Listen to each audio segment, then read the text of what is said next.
உலகெங்கும் பரவி வாழ்கின்ற நமது தமிழ் சொந்தங்கள் அனைவருக்கும் ஜோதிடர் மதுரை கார்மேகத்தினுடைய பணிவான வணக்கத்தினை முதலில் தெரிவித்துக் கொள்கின்றேன்.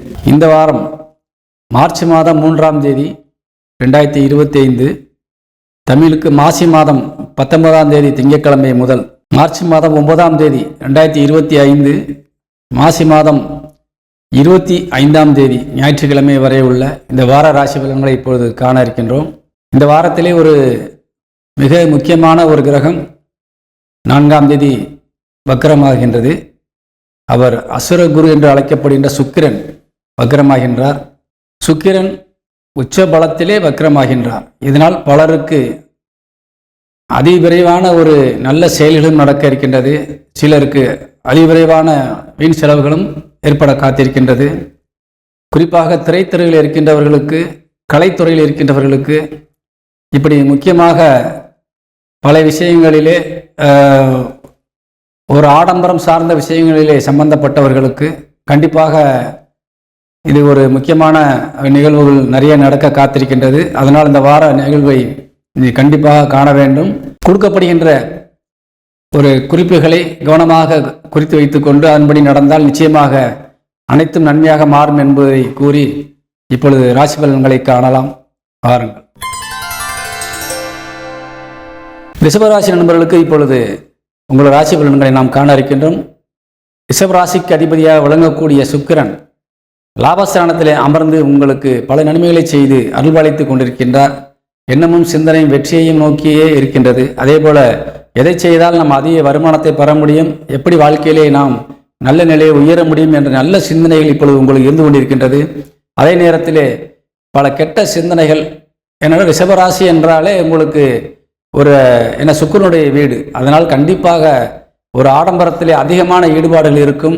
எப்படியாவது நாம் அதில் போய் ஜெயிக்கலாம் என்ற எண்ணமும் இருக்கும். அதனால் நிறைய முதலீடுகள் நீங்கள் தயங்காமல் செய்வீர்கள். அப்படிப்பட்ட ஒரு கிரகத்தினுடைய வீடு தான் ரிஷபராசி.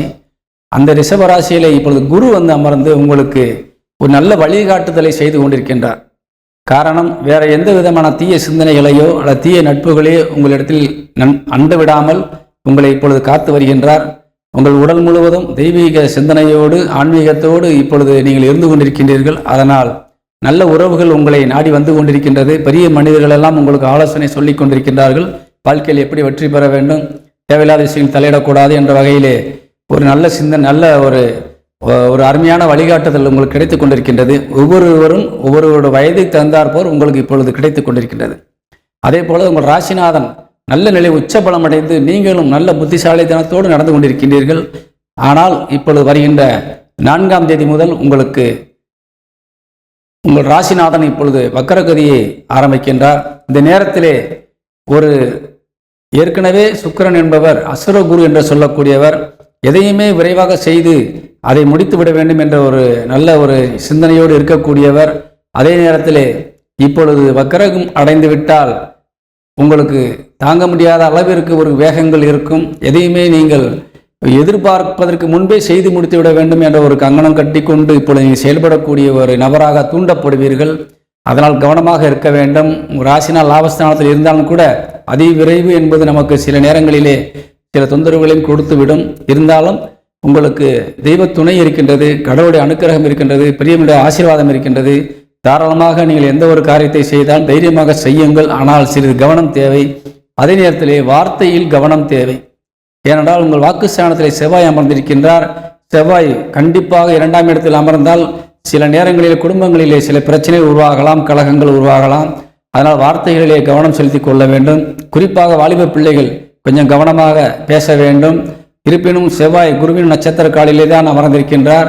இருந்தாலும் சில நேரங்களிலே நல்ல வழிகாட்டுதல் இருந்தாலும் சில நேரங்களிலே உங்களுக்கு ஒரு அவசர கதியிலே சில வார்த்தைகளில் நீங்கள் கொட்டிவிடுவீர்கள்.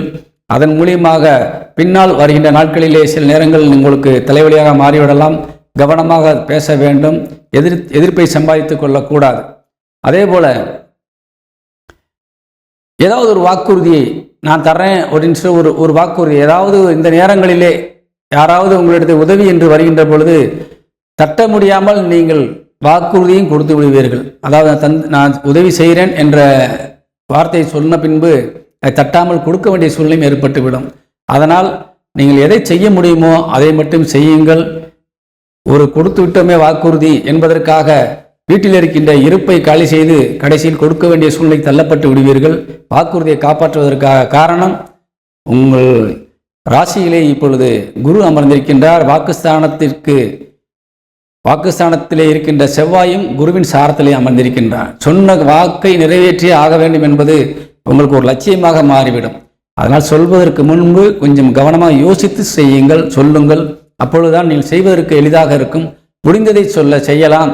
இருப்பை காலி செய்தோ அல்லது கடன் வாங்கியோ நீங்கள் செய்ய வேண்டிய சூழ்நிலைக்கு நீங்கள் தள்ளப்பட்டு விடக்கூடாது என்பதை முன்னெச்சரிக்கையாக சொல்கின்றேன். அதுபோல 5ஆம் தேதி வரை உங்களுக்கு சில நேரங்களிலே சகோதர சகோதரி மூலியமாக செலவினங்கள் வருகின்றது. அதற்கு பின்பு 5ஆம் தேதிக்கு மேலே சந்திரன் உங்களுக்கு ராசியிலே வந்து உச்சபலம் அடைந்து குருச்சந்திர யோகம் அடைய காத்திருக்கின்றார். 5ஆம் தேதிக்கு மேலே உங்கள் சகோதர சகோதரி மூலியமாக பல நன்மையான விஷயங்கள் நடக்கக்கூடிய ஒரு நல்ல வாய்ப்பு இருக்கின்றது. குறிப்பாக மூத்த சகோதர சகோதரிகள் உங்களுக்கு இப்பொழுது உங்களுக்கு நல்ல குற்ற துணையாக இருந்து வருகின்றார்கள். அதே போல எந்த வகையான ஒரு பிரச்சனையாக இருந்தாலும் சரி, உடன்பிறப்புகளோடு இருந்த ஒரு மனக்கசப்புகள் எல்லாம் உங்களுக்கு 5ஆம் தேதிக்கு மேலே தீரப்போகின்றது. பல வகையில் சொத்துக்கள் சம்பந்தமான விஷயங்களிலே உங்களுக்கு பிரச்சனைகள் இருந்து வந்தால் அவை அனைத்துமே 5ஆம் தேதிக்கு மேலே உங்களுக்கு தீர்வதற்கு வாய்ப்பு இருக்கின்றது. 5ஆம் தேதிக்கு முன்பு நீங்கள் பேசினால் அது உங்களுக்கு சரியாக வராது. 5ஆம் தேதிக்கு பின்பு பேசுங்கள். கண்டிப்பாக முடியாத காரியம் கூட உங்களுக்கு முடிந்துவிடும். பல வகையிலே சொத்து பிரச்சனைகளுக்காக வழக்குகளுக்கு சென்று நீங்கள் வழக்காடு மன்றத்திலே பல துன்பங்களை அனுபவித்துக் கொண்டிருக்கின்ற உடன்பிறப்புகள் இருந்தே உங்களுக்கு பிரச்சனை வந்து கொண்டிருக்கின்ற பலருக்கு இது போன்ற நாட்கள் உங்களுக்கு தீர்வு நாட்களாக இருக்கும். அதை பயன்படுத்தி கொள்ளலாம். அதே போல வண்டி வாகனங்கள் வாங்குவதற்கு நல்ல யோகமான ஒரு நேரம் இது.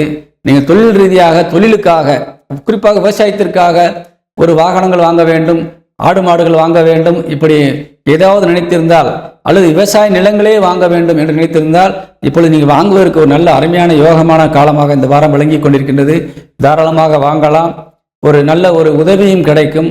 எதிர்பார்த்த இடத்திலிருந்து பண உதவிகள் தாராளமாக கிடைக்கக்கூடிய ஒரு வாய்ப்பு நிச்சயமாக இருக்கின்றது. அதுவும் அந்த உதவிகள் 5ஆம் தேதிக்கு மேலே கண்டிப்பாக கிடைக்கும் என்பதை தெரிவிக்கின்றேன். இப்பொழுது அதேபோல மாணவ மாணவிகள் கல்வியிலே ஒரு நல்ல ஒரு முன்னேற்றத்தை அடைய முடியும். குறிப்பாக பரீட்சை எழுதுகின்ற மாணவர்களுக்கெல்லாம் ஒரு வெற்றி தான் கிடைக்குமே ஒழிய தோல்வி என்பது கிடையாது. அப்படிப்பட்ட ஒரு அருமையான ஒரு வாரமாக விளங்கி கொண்டிருக்கிறது. பூர்வ புண்ணியஸ்தானத்தை அதிபதியாக வழங்கக்கூடிய புதன் உங்களுக்கு தாவஸ்தானத்திலே அமர்ந்து நீசபலம் அடைந்திருந்தாலும் உங்களுக்கு ஒரு நல்ல ஒரு நிலையை கொடுத்து கொண்டிருக்கின்றார். ஏனென்றால் இந்த 11க்கு உடையவனே உங்களுக்கு ராசியிலே வந்து அமர்ந்திருப்பது உங்களுக்கு நல்ல ஒரு யோகத்தை தரக்கூடியதாக இருக்கின்றது. அதே போல தாத்தா பாட்டி முன்னோர்கள் இவர்களுடைய இருந்து உங்களுக்கு வர வேண்டிய சொத்துக்கள் ஏதேனும் வர வேண்டும் என்றால் கண்டிப்பாக நீங்கள் முயற்சி எடுத்தால் கண்டிப்பாக கிடைக்கும். திருமண யோகம் இந்த ரிஷபராசிக்காரர்களுக்கு மிகுந்த ஒரு யோகமான நேரமாக இருந்து கொண்டிருக்கின்றது. தடைப்பட்ட பல திருமணங்கள் நடக்கக்கூடிய ஒரு வாய்ப்பு இருக்கின்றது. குறிப்பாக குரு பார்வை உங்களுக்கு 7ஆம் இடத்துக்கு விழுந்து கொண்டிருப்பதால் தாராளமாக நீங்கள் திருமணத்தை நீங்கள் முயற்சி எடுத்து வெற்றி பெறலாம். அதே போல எந்த ஒரு வரனாக இருந்தாலும் சரி, ஏற்கனவே பெண் கேட்டு கொடுக்காத இடமாக இருந்தாலும் சரி, அல்லது ஒரு மணமகன் கிடைக்காத நிலையில் இருந்தாலும் சரி, அதே மணமகனையோ அதே பெண்ணையோ நீங்கள் பேசி முடிப்பதற்கு ஒரு வாய்ப்பு இருக்கின்றது. அதே போல பிரிந்த கணவர்கள் எல்லாம் அல்லது மனைவிகள் எல்லாம் இப்பொழுது ஒன்று கூடக்கூடிய ஒரு நல்ல ஒரு வாய்ப்பு ரிஷபராசிக்கு இருக்கின்றது. பல திருமணமாகி கணவன் அல்லது மனைவி இழந்தவர்களுக்கெல்லாம் இப்பொழுது நல்ல யோகமான நேரமாக விளங்குவதால் திருமணத்திற்கு தடையில்லாமல் ஒரு நல்ல வாய்ப்பு இருக்கின்றது. பயன்படுத்திக் கொள்ளுங்கள். நட்பு ரீதியாக பல உதவிகள் உங்களுக்கு கிடைக்கக்கூடிய வாய்ப்பு. காரணம் 7ஆம் வீட்டிற்கு அதிபதியாக விளங்கக்கூடிய செவ்வாய் உங்களுக்கு ராசிக்கு 2ஆம் இடத்திலேயே வந்து அமர்ந்து அள்ளி கொடுப்பதற்காக காத்து கொண்டிருக்கின்றார். அதனால் நட்பு ரீதியாக உங்களுக்கு நிறைய உதவிகள் கிடைக்க இருக்கின்றது. சொந்த பந்தங்களிடத்திலிருந்து நல்ல உதவிகள் நீங்கள் கேட்டு பெறலாம். அதே போல மனைவி இடத்திலோ அல்லது கணவனிடத்திலோ இருந்தோ சொத்துக்கள் மூலியமாக உங்களுக்கு ஏதேனும் தன வரவுகள் வருவதற்கு வாய்ப்பு இருக்கின்றது. குறிப்பாக நிறைய அசையா சொத்துக்கள், வீடுகள் அல்லது நிலங்கள் இப்படி உங்களுக்கு நிறைய வருவதற்கு வாய்ப்பு இருக்கின்றது. நீங்கள் பயன்பெற்றுக் கொள்ளலாம். உடல் ஆரோக்கியத்திலே கொஞ்சம் கவனம் தேவை. உஷ்ணம் சம்பந்தமான விஷயங்கள் உங்களுக்கு பிரச்சனையை தரலாம். ரத்தம் சம்பந்தமான விஷயங்கள் உங்களுக்கு பிரச்சனையை தரலாம். அதனால் உடல் ஆரோக்கியத்திலே கொஞ்சம் கவனம் செலுத்துவது உங்களுக்கு நல்லது.